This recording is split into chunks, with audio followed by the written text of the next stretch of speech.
Bonjour et bienvenue dans le ministère de la préparation des épouse glorieuses de Jésus-Christ qui marche sur deux jambes. La repentance et la sanctification. Amen. Alléluia. Soyez tous bénis et tous bénis. Aujourd'hui, nous allons voir ce que le Seigneur a pour nous. Amen. Vous savez que Jésus a dit beaucoup de choses. Et il a aussi fait référence à l'Ancien Testament dans les cours. C'est pourquoi il est important de comprendre aussi certaines parties de l'Ancien Testament pour comprendre ce que Jésus a dit. Amen. Et nous sommes dans le temps de la fin. Et il faut retourner à la Genèse pour comprendre un certain nombre de choses. Alléluia. Et nous allons aller dans Genèse au chapitre 6. Ce sera un des deux passages que je vais développer un petit peu, mais pas trop quand même. Alléluia. Chapitre 6, verset 5.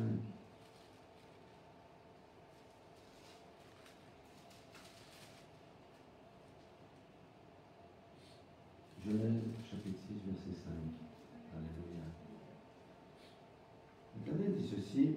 L'Éternel dit que la méchanceté des hommes était grande sur la terre, et que toutes les pensées de leur cœur se portaient chaque jour uniquement vers le mal. Amen. Et après, qu'est-ce qu'il dit? L'Éternel se repentit d'avoir fait l'homme sur la terre, et il fut affligé dans son cœur. Et l'Éternel dit, j'exterminerai de la face de la terre l'homme que j'ai créé depuis l'homme jusqu'au bétail, aux reptiles et aux oiseaux du ciel, car je me repens de les avoir fait. Amen. L'homme manifestement a fait des mauvais choix. Mais le point qu'on doit retenir ici, c'est que la méchanceté de l'homme provoque sa destruction. Amen. Si je dois donner un thème, c'est le jugement et la sortie, la porte de sortie. Donc, rassurez-vous, il faut qu'on soit bien équilibré dans la porte, dans la parole de Dieu. Maintenant, surtout le verset 8 qui est intéressant ici, il dit, mais Noé trouva grâce aux yeux de l'Éternel. Et Noé était un homme juste et intègre dans son temps. Noé marchait avec Dieu. Amen. Alléluia. Donc, ce que nous devons retenir ici, c'est que Noé était un homme juste et intègre parmi sa génération.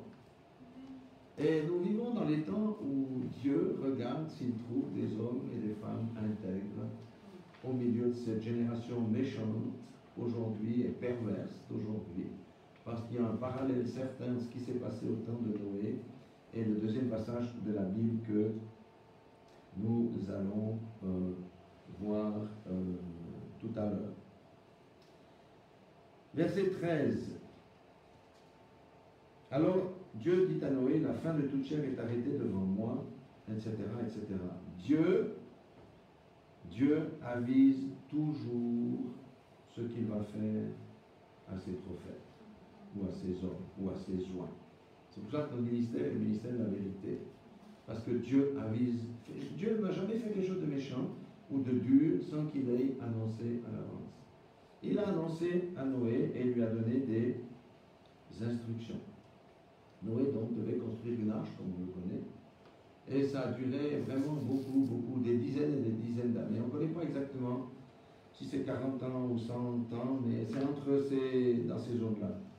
Et Noé a été un prédicateur pour dire aux hommes, moi j'ai construit une arche, repentez-vous car la pluie va venir, mais ils se sont moqués. Donc au niveau de l'arche, verset 16, il y a deux éléments que j'aimerais voir avec vous. Tu feras à l'arche une fenêtre que tu réduiras à une coudée en haut et tu établiras une porte sur le côté de l'arche. Amen. Donc, pour entrer dans l'arche, qu'est-ce qu'il fallait? Passer par la porte. Amen. C'est logique, autrement, pas rentrer. Alors, l'arche de Noé, c'est Jésus-Christ. Si on veut échapper aux terreurs qui vont venir, on doit entrer par la porte. La porte, c'est qui? La porte, c'est Jésus-Christ. Amen. La porte, c'est Jésus. Il n'y a pas d'autre porte qui nous permet d'être en sécurité aujourd'hui, il faut le dire. Aucune philosophie, aucune autre religion. L'arche dans lesquelles nous vivons, le temps dans lequel nous vivons, c'est Jésus-Christ, nous devons passer par la porte. Remarquez qu'il dit qu'il y a une fenêtre. C'est pourquoi la fenêtre, c'est pour la communication avec le ciel. Amen. C'est le céleste. C'est le symbole de l'ouverture sur le céleste. Qui entre par Jésus-Christ à la communion avec Dieu par le Saint-Esprit. Amen. C'est ça que ça symbolise, ces deux choses ici. Amen. Donc, mais qu'est-ce que Noé a dû faire après? Il a appelé les animaux. Voilà. Il dit au verset 18, mais j'établis mon alliance avec toi. Tu entreras dans l'arche, toi, tes fils, ta femme et les femmes de tes fils avec toi. De tout ce qui vit, de toute chair, tu feras entrer dans l'arche deux de chaque espèce pour les conserver en vie. Et avec toi, il y aura un mâle et une femelle. Est-ce que la Bible dit qu'il y a eu deux mâles ou deux femelles? Non. Un mâle et une femelle. Ce sont des couples, exclusivement des couples, mâles et femelles, qui sont entrés dans l'arche. Il faut comprendre ces choses de manière spirituelle par rapport à tout ce qui se passe aujourd'hui. Amen. Il y a eu un appel. Tous les animaux sont rentrés. Noé avait appelé les hommes avant, mais les hommes sont restés dehors. Parce que les hommes trouvaient qu'il était peu sérieux. Donc voilà. Alléluia. Et l'arche, c'est l'image de l'enlèvement. Amen. C'est soit tu es dans l'arche, soit tu es dehors de l'arche. Il n'y a pas de tiède, hein. Il n'y aura pas de chrétien tiède dans l'enlèvement. Soit tu es 100% pour Jésus, soit tu resteras derrière. Amen. C'est ça que nous devons comprendre. Vous voyez, le Seigneur est bon. Il nous montre les choses. Noé était sauvé parce qu'il était dans l'alliance. Moi, je suis sauvé. Mon épouse est sauvée. Mes enfants sont sauvés parce qu'ils sont dans l'alliance. Vous êtes sauvés parce que vous êtes dans l'alliance. L'alliance a deux parties. Dieu a fait sa part. Vous avez la vôtre à faire. Quelqu'un ne peut pas dire qu'il est en Christ et vivre selon le train de ce monde. Quelqu'un ne peut pas dire qu'il vit en Christ et adopter les lois de ce monde. Quelqu'un ne peut pas dire qu'il est en Christ et aller dans le sens où de la débauche sexuelle qu'on voit aujourd'hui partout. C'est pas possible. Soit tu es en Christ et tu es dans la sainteté, soit tu es hors de Christ, tu suis le monde et tu restes derrière. Il faut qu'on soit clair là-dessus. Dieu a des principes divins. Le principe divin, c'est le couple, c'est pas deux mâles, deux femelles. Ça, c'est le principe divin. L'homme peut décréter que deux mâles ou deux femelles ensemble, c'est la norme. Il n'y a pas de problème. Moi, je respecte ce que le monde dit. C'est une réalité aujourd'hui, mais ce n'est pas la vérité. Et quiconque fait des choix doit assumer les conséquences de son choix. Amen. Nous devons respecter les gens, ce qu'ils pensent. C'est tout à fait normal. Moi, je respecte ceux avec lesquels je n'ai pas la même opinion. Je ne leur en veux pas, je ne les critique pas, mais qu'ils sachent qu'il y a un prix à payer et il y a des conséquences à ce que nous faisons. Amen. Ce n'est pas être discriminant. Chacun a le droit de penser ce qu'il veut. Amen. Alléluia. Donc ici, c'est une question d'alliance. Soit tu es dans l'alliance avec Christ, soit tu n'es pas dans l'alliance avec Christ, soit tu es dans l'arche, soit tu n'es pas dans l'arche. Amen. Et ensuite, on connaît le déluge est venu. Lorsque j'ai fait ma petite balade ce matin, je regardais les deux montagnes qui sont à l'entrée du vallée. Elles sont à près de 3000 mètres. Et vous voyez, eh bien, qu'est-ce qui s'est passé? Le déluge a dépassé ces montagnes. Qui peut échapper? Qui peut survivre à ça? Personne. Tout a été noyé, fini, terminé. Vous voyez, c'est comme si on couvre d'eau la dent du Midi, les dents du Midi, et le nord de Morcle. C'est 3000 mètres d'altitude. On ne voit plus rien. Amen. Alléluia. Donc, le message aujourd'hui, c'est le jugement va venir. Ce n'est pas populaire, hein? Le jugement va venir. Mais le Seigneur nous donne des portes de sortie. La porte de sortie du temps de Noé, c'était quoi? C'était d'entrer dans l'arche. C'est tout, point. Soit tu rentres, soit tu ne rentres pas. On ne peut pas dire je suis en Jésus-Christ si je me comporte comme le monde. Ça ne marche pas. Jésus a dit ce sont les tièdes. Et les tièdes, il les vomit de sa bouche. Amen. Il faut qu'on soit clair. C'est une vérité. Alléluia. Au chapitre 7, je vais juste prendre le premier verset. L'Éternel dit à Noé, entre dans l'arche, toi et toute ta maison, car je t'ai vu juste devant moi parmi cette génération. Amen. On verra que c'est la justice et la droiture. Il a dit la même chose à Job. Quand il discutait avec Satan, il disait, il y a un homme juste et intègre sur la terre, c'est Job. Amen. Dieu cherche les hommes et les femmes intègres. On verra ce que c'est. Ça veut dire des hommes et des femmes qui marchent selon la parole de Dieu et non selon les lois de ce monde. Amen. Voilà la première partie. Alléluia. Donc nous sommes dans une alliance. Ce que Dieu a décrété, il l'a décrété. L'homme peut dire autrement, c'est son droit. Ce que Dieu a dit et cela va s'accomplir. Amen. Nous allons aller toujours dans Genèse, mais un peu plus loin, au chapitre 18, verset 17. Là, il y aura des choses que je vais vous apporter en complément. Alléluia.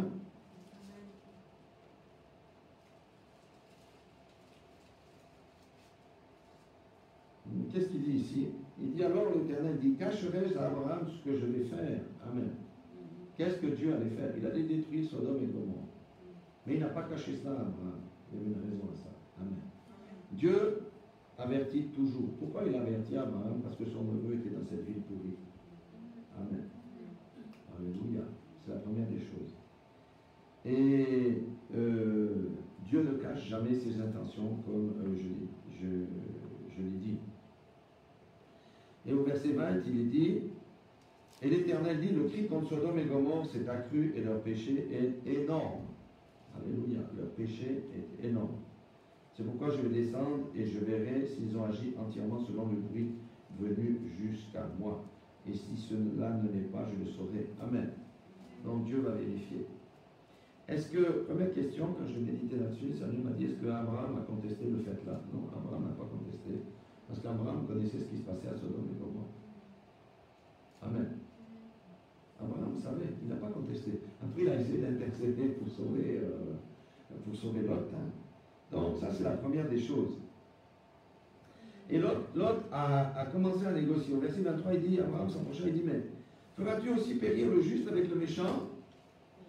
Peut-être qu'il y a 50 justes. Vous voyez, il était optimiste, il dit, mais sur une ville de... J'ai fait un peu des recherches, on ne sait pas trop, mais j'ai vu certains disent que c'était une ville de 10 000 habitants, d'autres jusqu'à 40 000, on ne sait pas. Mais en tous les cas, Abraham a dit, mais certainement qu'il y aura au moins 50 justes dans une ville d'une telle taille. Amen. D'accord? Et il discute. Et après, il dit, le Seigneur dit, mais si je trouve 50 justes, je sauverai la ville. Amen. Alors l'autre dit, bon, j'ai loupé avec 50, je vais peut-être descendre un peu. Hein? Peut-être qu'il y aura 40 justes. Le Seigneur dit, s'il y en a 40, je ne détruis pas la ville. Et il descend jusqu'à 10 justes. Et à 10 justes, Abraham a fermé sa bouche. Pourquoi Abraham a fermé sa bouche? Parce que lui, il a dit à 10 justes, dans la famille de Lot, au moins dans sa famille, il y aura au moins 10 justes. Parce qu'il y a Lot, il y a sa femme, il y avait ses 2 filles, il y avait ses gendres, et puis normalement il y a des enfants. Il dit au moins dans cette famille-là, ça va dépasser les 10 personnes, et je peux compter là-dessus. Le Seigneur a dit, niet. Alléluia. Donc Abraham s'est tu. Il a fini d'intercéder. Amen. Donc, nous savons qu'ensuite, la ville de Sodome a été détruite, Gomorrhe aussi, en parenthèse.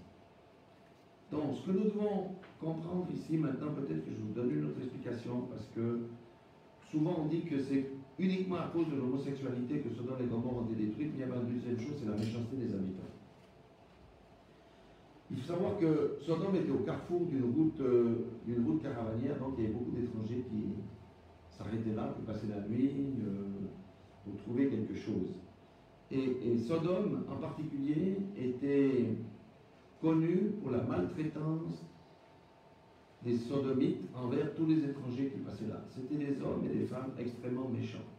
J'ai cherché dans la tradition du Talmud, dans la tradition juive, moi je n'avais pas des choses qui racontent à ce sujet, et ils disent effectivement, dans plusieurs endroits, que c'est un peuple extrêmement méchant. Pour dire, par exemple, je vous donne j'ai relevé 3 exemples. Le premier, c'est un marchand ambulant.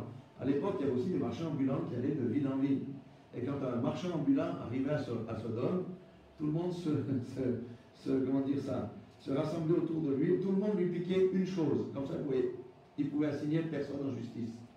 Tout le monde lui piquait une chose, et le pauvre marchand ambulant, toutes ces choses étaient volées, et il ne pouvait pas aller trouver le juge, parce qu'il ne pouvait pas dire qui lui a volé, parce que tous les gens de la ville avaient piqué une chose. Amen. Et un autre exemple, on dit que tout étranger, on le mettait dans un lit d'une certaine taille. S'il était trop court, on étirait ses membres pour qu'il arrive à la taille du lit, et s'il était trop long, on faisait le sens contraire. Donc il y avait une grande méchanceté à Sodome. Il y a un homme qui s'est fait voler un tapis. Il vendait des tapis, il s'est fait voler son tapis. Il était dans un bed and breakfast à l'époque. Il s'est fait voler son tapis. Et il a été chez le juge en disant, mais voilà, moi je suis arrivé avec mon tapis, j'ai été chez la personne qui m'a reçu, il m'a volé le tapis. Le juge il dit, et toi, l'autre, qu'est-ce que tu as dit? Et vous allez voir l'inversion de la justice. Il dit, mais je juge cet homme, non, ce n'était pas un tapis. Il a parlé d'un rêve au sujet d'un tapis. Et moi j'ai interprété le rêve Alors, je demande un paiement pour l'interprétation de mon rêve. Et le juge a donné raison au voleur. Donc, l'on a dû payer une somme pour l'interprétation du rêve. Voyez l'injustice. La troisième chose, c'est Eliezer. Vous savez qu'Eliezer, c'était un serviteur d'Abraham qui avait été envoyé pour chercher Isaac.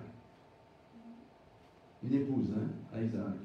Lui, il a passé par là. Et il a vu qu'on détroussait quelqu'un. Et il s'est interposé, il s'est bagarré avec eux. Et quelqu'un lui a jeté une pierre et il a saigné ici.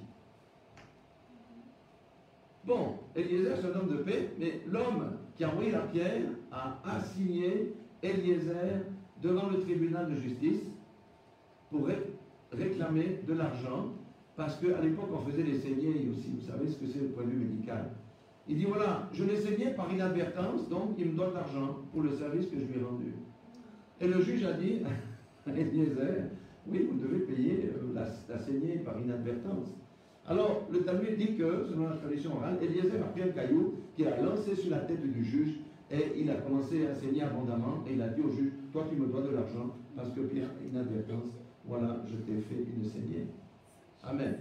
Tout ça pour montrer que le mal est appelé bien et le bien est appelé mal dans ces villes de Sodome et Gomorrhe. C'est l'injustice totale. Et regardez, cette injustice totale, Dieu déteste qu'on triche l'étranger. Vous savez ça? Et il y a une parole, c'est dans Exode 22-21 qui dit « Tu ne maltraiteras point l'étranger. Tu ne maltraiteras point l'étranger. » Pourquoi je vous parle de ces choses? Parce qu'aujourd'hui, il y a une inversion dans notre système de justice. Le pauvre est opprimé, comme au temps-là, la veuve est spoliée, les populations sans défense sont torturées, on leur enlève leurs biens, on fait tout ça. On est dans le règne de l'injustice. Amen. Viendra un temps où c'est le chrétien qui va être amené en justice. Amen. Nous devons savoir ça, parce que nous ne pouvons pas tout accepter. Donc, il y a eu la méchanceté, une méchanceté totale dans la vie de Sodome. Du reste, j'ai lu encore dans les écrits quelque chose d'hyper intéressant. Quand il y avait un mendiant qui arrivait pour la première fois à Sodome, c'était fantastique, et tous les sodomites venaient avec une pièce de monnaie, ils donnaient une pièce de monnaie à la personne. Et à la fin de la journée, le gars disait, « Ah, mais moi je suis riche, j'ai une bourse pleine de monnaie. » Donc, il file à la première boutique, sauf que la monnaie qu'on lui a donnée, on ne peut pas l'échanger. Vous voyez la méchanceté. La méchanceté de ce peuple-là. Le Seigneur a dit, tu ne maltraiteras point l'étranger. Et qu'est-ce qu'on fait aujourd'hui dans nos nations et en Europe en particulier? Nous maltraitons les étrangers. Et sur toute la surface de la terre, on maltraite l'étranger. Et ça, c'est une malédiction qui vient sur le pays qui fait cela.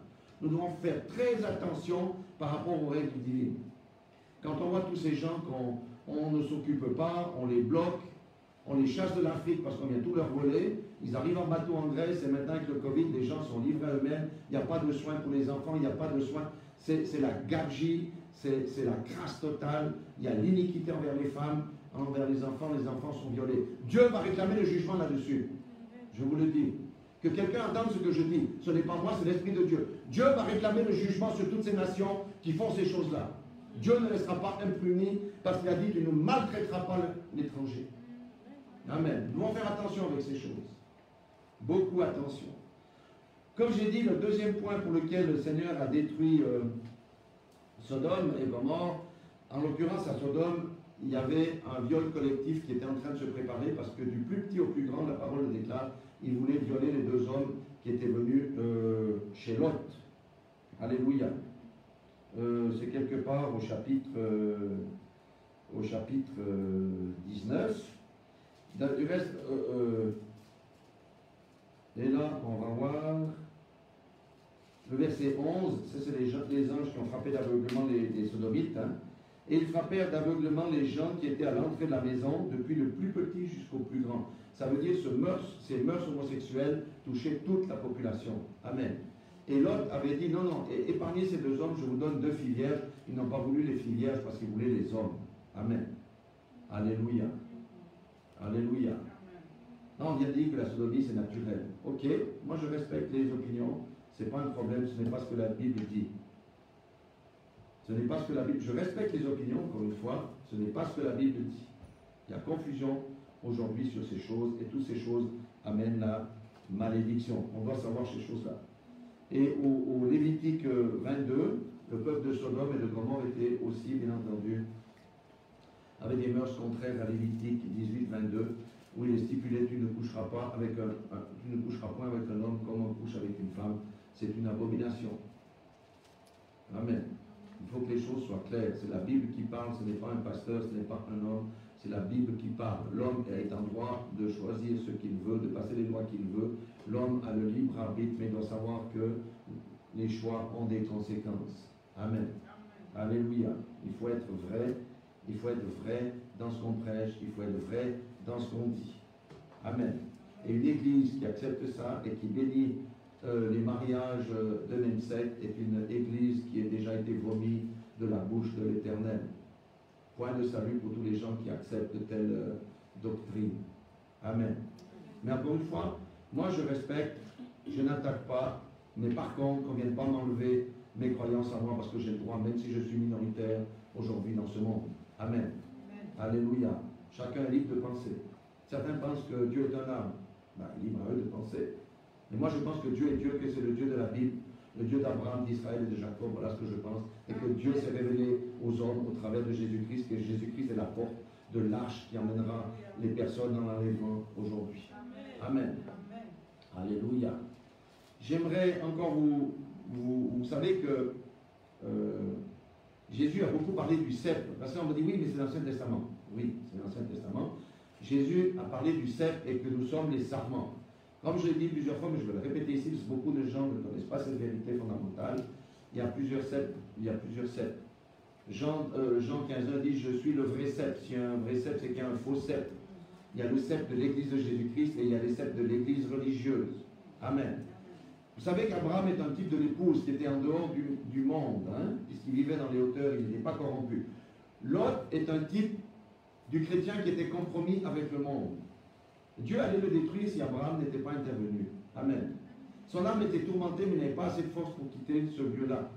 Et sa femme, elle était attachée, elle a tourné la tête, elle ne l'a pas faite non plus. Amen. Vous voyez ce que je veux dire? Deux types, l'épouse de Christ, l'église visible ou l'église religieuse. Amen. Nous devons être des Abraham parce que nous sommes en dessus, loin du monde. Il y a beaucoup de chrétiens qui sont des Lot aujourd'hui, et il faut faire très attention, il faut sortir de Sodome, et il faut sortir de Gomorrhe. Je vais vous montrer ce que dit Deutéronome 32, 32. Ça, c'est une révélation. Alléluia. Alors, regardez ce que dit Deutéronome 32, 32.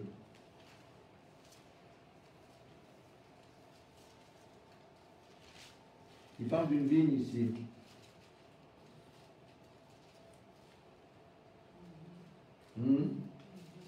Il dit, mais leur vigne est du plan de Sodome et leur terroir du terroir de Gomorrhe. Est-ce que ça a l'air bien, ça? Non. Pas du tout. Leurs raisins sont des raisins empoisonnés et leurs grappes sont amères. Leur vin, c'est le venin des serpents et c'est le poison cruel des aspics. Vous savez que la vigne, c'est aussi le symbole de l'église d'Israël, de l'église. Il y a des églises qui ont accepté cette doctrine, ou alors leurs fruits. Leurs raisins sont des raisins empoisonnés. Leurs doctrines sont des doctrines empoisonnées. Leurs grappes sont amères. Quiconque boit de ce vin-là, c'est le venin des serpents. Ça veut dire ça vous tue spirituellement. Ça vous éloigne de Dieu définitivement que de croire à des choses pareilles. C'est le poison cruel des aspics. Il faut le savoir. Il y a un mauvais vent qui suit, pas toutes les églises, hein, qui balaye certaines églises, qui entrent dans cette danse-là. Ça veut dire que ces églises-là sont éloignées de Dieu. C'est devenu une vigne qui est du plan de Sodome et qui est plantée sur le terroir de Gomorrhe. Amen. C'est pourquoi nous appelons à la repentance tous les leaders qui ont professé Christ, n'est-ce pas, et qui conduisent les brebis, tous ceux qui ont des charges ministérielles, qui ont professé Christ et qui exercent dans le corps de Christ, doivent savoir sur quel terroir ils sont plantés. Amen. La Bible dit que c'est à leurs fruits qu'on les reconnaît. Et aujourd'hui, c'est facile à les reconnaître parce qu'on va entendre le discours de la bouche qui est facilement reconnaissable. Je dis, fuyez ces endroits-là, fuyez ces personnes-là, parce qu'elles vont vous tirer en bas. Amen. Alors, que dit Jésus-Christ? Qu'a dit Jésus-Christ? Vous voyez, j'ai pris une part. On va aller maintenant sur ce qu'a dit Jésus, et je vous ai expliqué toutes ces choses. Ce n'est pas une véritable étude, c'est une prédication. Hein. Il faut qu'on comprenne la chose. Alors, dans Luc 16, 17, pardon. Luc 17. verset 26.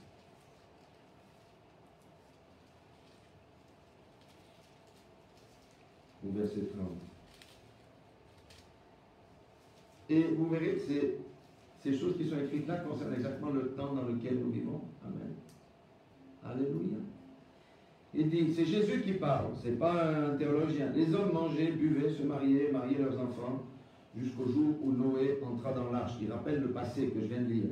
Le déluge vint et les filles, tous périrent. Amen. Ce qui arriva du temps de Lot arrivera pareillement. Les hommes mangeaient, buvaient, achetaient, vendaient, plantaient, bâtissaient. Mais le jour où Lot sortit de Sodome, une pluie de feu et de souffle tomba du ciel et les fit tous périr. Il en sera du même le jour où le Fils de l'homme paraîtra. Amen. Je m'adresse à tous les Lots qui sont partagés encore entre le monde et l'arche et Christ. Fuyez votre Sodome, quel que soit le Sodome où vous êtes planté aujourd'hui, fuyez votre Sodome. Fuyez votre Sodome. Ne soyez pas comme Lot. Il était tourmenté parce qu'il connaissait la vérité, mais il n'a pas la force de sortir parce que sa femme, etc., etc. Le salut est individuel. Si ton conjoint te retient, fuis ton conjoint, sors de Sodome. Si c'est ta conjointe qui te retient, fuis Sodome, va dans l'arche. Amen. Parce que nous sommes dans les temps-là. Le Seigneur nous avertit aujourd'hui. C'est Jésus lui-même qui a dit ce qui arriva pareillement, etc. Il en sera de même le jour où le Fils de l'homme paraîtra. Et nous savons que le jour où le Fils de l'homme paraîtra est proche parce que les choses vont en s'accélérant aujourd'hui. Mais tous ceux qui appartiennent à Christ, soyons dans la joie. Amen. Parce que nous savons que nous sommes dans l'arche. Alléluia. Et c'est comme au temps de Noé, c'est Dieu lui-même qui a fermé l'arche. On n'a même pas la peine à fermer l'arche. Quand le dernier sera entré, le Seigneur va fermer l'arche et nous serons enlevés. Amen. Mais je dis, il faut être dedans. Il ne faut pas être dehors. Le monde a des attraits qui maintiennent les chrétiens hors de l'arche. Pourquoi? Parce que ce ne sont pas des disciples. Le chrétien doit faire sa mue. Amen. Le serpent change de peau. Il y a plusieurs animaux qui changent de peau.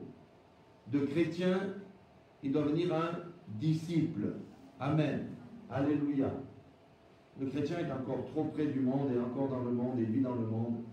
Et ma foi, sa fin sera pas si agréable que ça, en dépit de toutes les théologies modernes que l'on peut entendre. Amen. La parole de Dieu, c'est la parole de Dieu. Je vous ai parlé de ces choses parce que chacun doit... Dans l'arche, il y avait une lucarne. D'accord? C'est là que Noé a lâché les oiseaux. Quand il avait cessé de pleuvoir. Donc lucarne, c'est la communion avec le Saint-Esprit dans notre lieu secret. Amen. Un chrétien qui n'a pas de communion avec le Saint-Esprit n'est pas un chrétien. C'est un religieux. Il ne peut pas entendre la voix de Dieu. Il ne peut pas recevoir les révélations de Dieu. Il va juste à l'église faire Alléluia, Dieu est bon, et puis ça s'arrête là. Amen. Sans communion, tu ne peux pas dire que tu es en communion, que tu es en Jésus-Christ et tu n'as pas de communion avec le Saint-Esprit. Amen. Parce que Dieu parle au travers de son esprit. Alléluia. Donc, comment éviter ça? Je pense que c'est la recette qu'il nous faut voir. Comment éviter ça? Amen. Les psaumes donnent, les psaumes et Ésaïe, on va prendre le premier psaume, psaume 14. 15, pardon. Je répète, psaume 15. C'est une magnifique recette, le psaume 15. Alléluia. Et c'est en lien avec le caractère de Noé, le caractère de Job. Amen. Alléluia. Il dit, ô Éternel, qui séjournera dans ta tente? En clair, qui te rejoindra? Amen. Le Seigneur dit, à qui demeurera sur ta montagne sainte? Le Seigneur dit, celui qui marche dans l'intégrité et pratique la justice. Noé était un homme intègre, Job était un homme intègre. Soyons des hommes et des femmes intègres et pratiquons la justice de Dieu. Amen. Alléluia. Première clé, c'est l'intégrité. Et qui dit la vérité selon son cœur. Combien de fois nous sommes hypocrites parce que nous ne disons pas ce que notre cœur pense. Nous disons pour faire plaisir à l'autre. Amen. Soyons vrais. Voyez, c'est une parole hyper importante ici.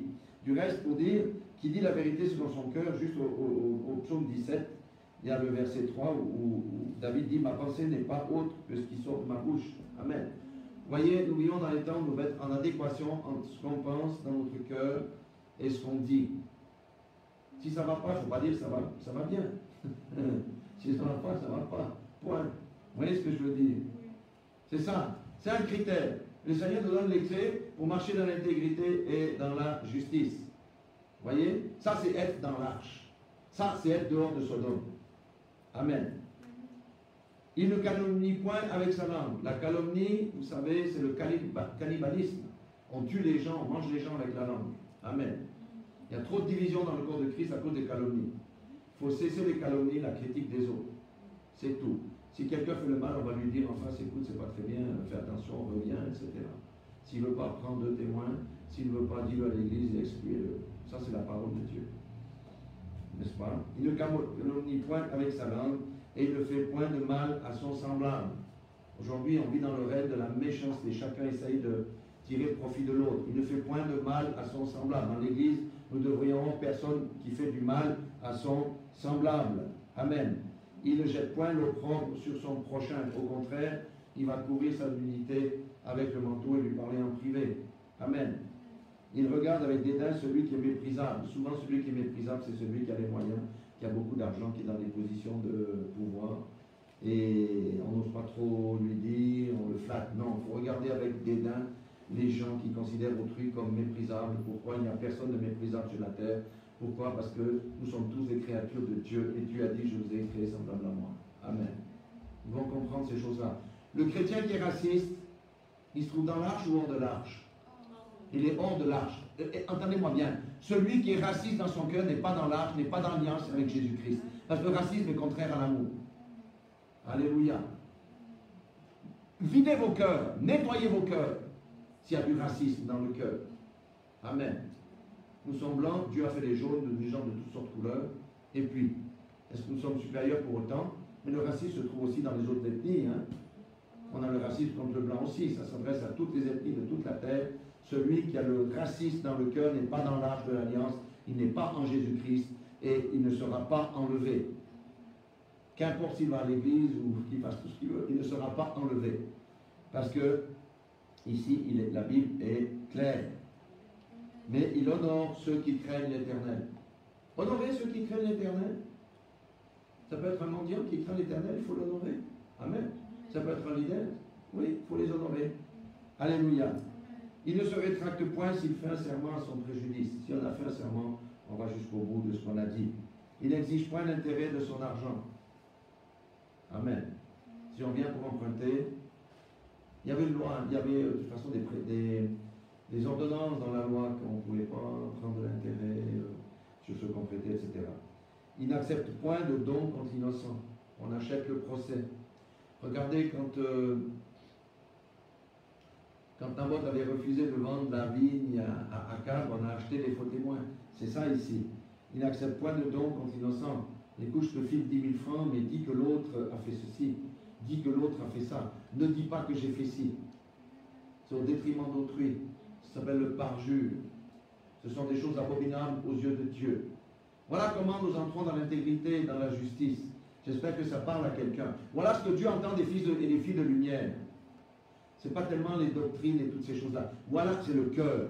C'est le cœur. Voilà ce que Dieu attend de ses enfants pour qu'ils soient en sécurité dans l'arche. Si toutefois nous avons professé Christ, et si nous avons fait prophéter Christ, et s'il y a quelque chose qui titille ici, mets-toi en ordre avec Dieu, arrache cette racine de racisme ou de quoi que ce soit, de médisance, jette-la au loin. Si tu n'arrives pas toi-même, demande quelqu'un qui va te conduire à cette délivrance, qui va ôter cette bandelette, qui t'empêchera de rentrer dans l'arche.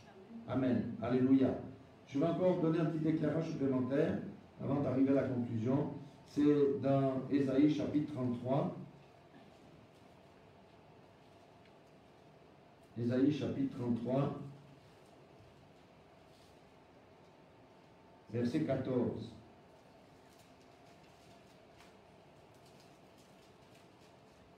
Mais on va quand même le verset 13, vous allez voir. Ça, c'est quand le châtiment tombe. Vous qui êtes au loin, écoutez ce que j'ai fait.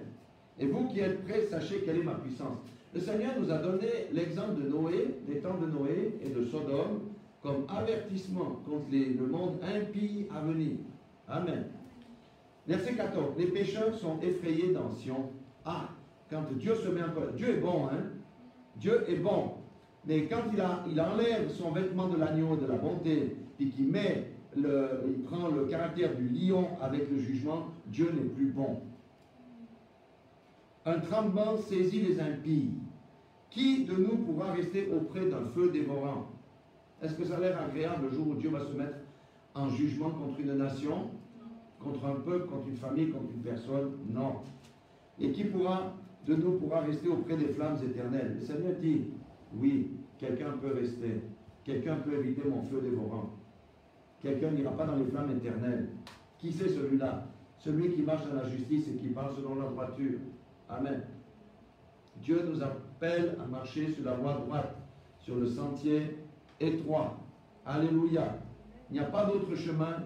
Il n'y a pas d'autre chemin pour nous en sortir des temps dans les temps de malédiction dans lesquels nous vivons, où le mal est appelé bien, et le mal est appelé bien, le bien est appelé mal.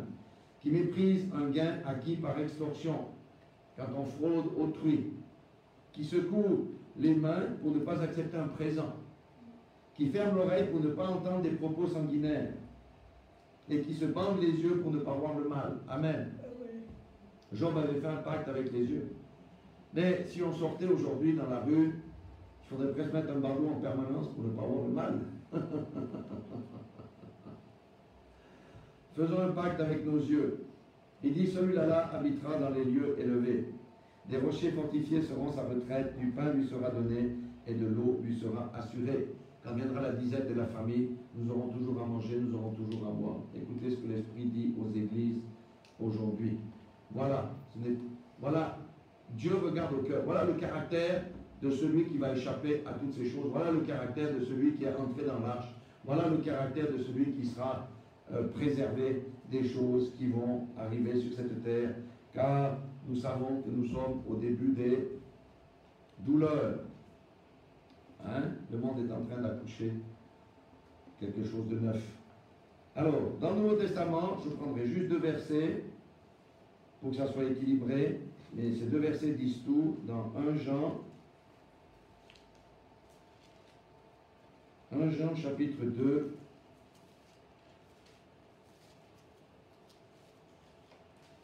verset 6. Et ça s'adresse à tous ceux qui professent d'être chrétiens, hein? À tous ceux qui professent d'avoir connu Christ, à tous ceux qui vont à l'église.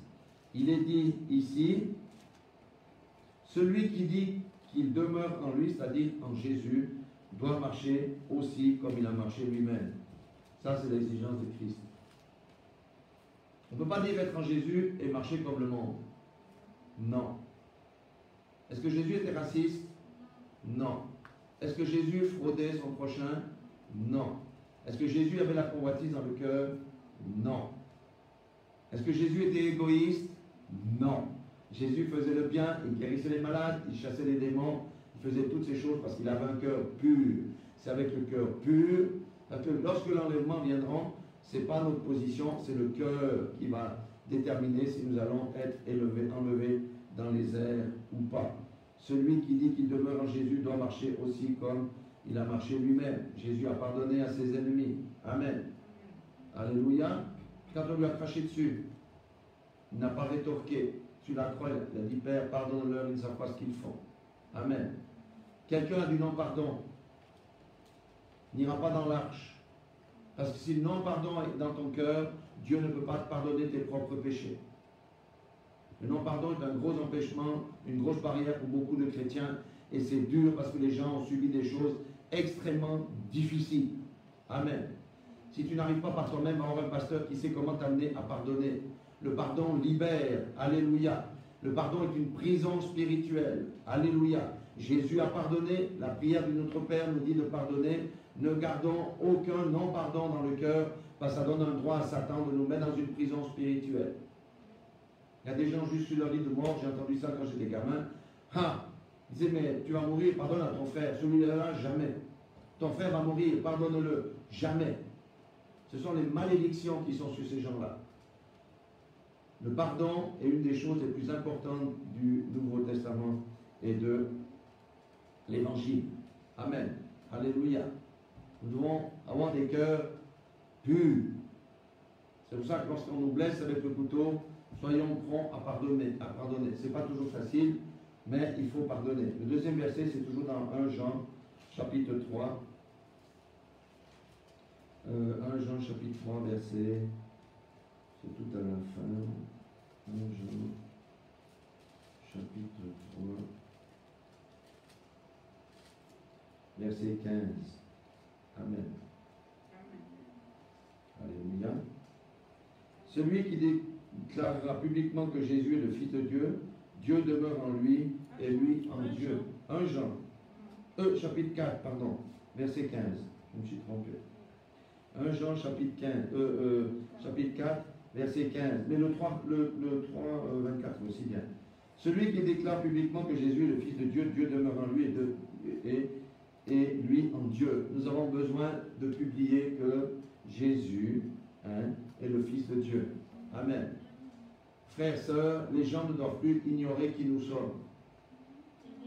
Les gens ne doivent plus ignorer qui nous sommes. Nous sommes avec Dieu, nous sommes contre Dieu. Si quelqu'un ne peut pas publier que Jésus est le Fils de Dieu, Jésus ne va le renier lorsqu'il sera devant le trône du jugement.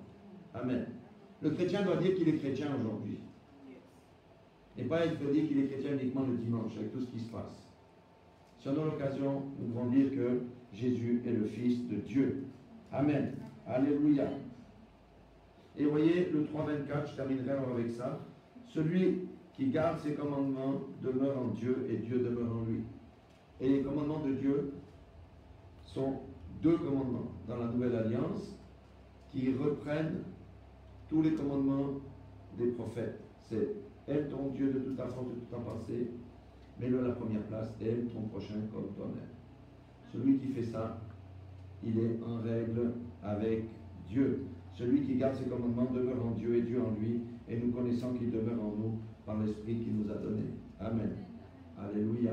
L'Esprit de Dieu atteste que nous sommes vraiment des fils de Dieu. Alléluia. Voilà ce que je voulais partager. En résumé, les temps sont mauvais. Les temps sont très mauvais. Ça va de mal en pis. L'homme s'est élevé contre Dieu en publiant des lois iniques. L'homme veut transformer la créature et la création de Dieu avec tous ces trucs génétiques et toutes ces choses-là. Ça va à tel point qu'aujourd'hui, il y a une vache qui s'appelle Rosita, qui produit du lait. Et on a mis une partie du génome humain pour que la vache-là puisse produire du lait, qu'on puisse donner aux femmes pour nourrir les bébés, comme ça elles n'ont plus besoin d'allaiter.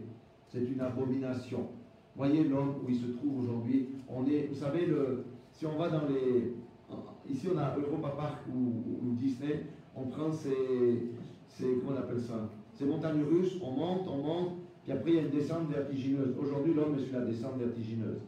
C'est pour ça que Dieu ne laissera pas impuni tout ce qui se passe sous le soleil aujourd'hui. Les choses ont été dites, ont été averties. Dans notre ministère, nous avertissons principalement ceux qui connaissent Dieu de dire sortez de Sodome, sortez de votre Sodome, entrez dans l'arche. Amen. Et pour ça, on passe par la repentance et on marche selon la parole de Dieu. Ça veut dire dans la droiture. Amen. Que les écailles des yeux tombent et sortez des illusions. Il n'y a pas de salut pour quelqu'un qui méprise le sang versé à la croix de Golgotha en se comportant comme le monde et en pratiquant le péché et en ne voulant pas se détourner de son péché. Le salut ne sera pas en lui.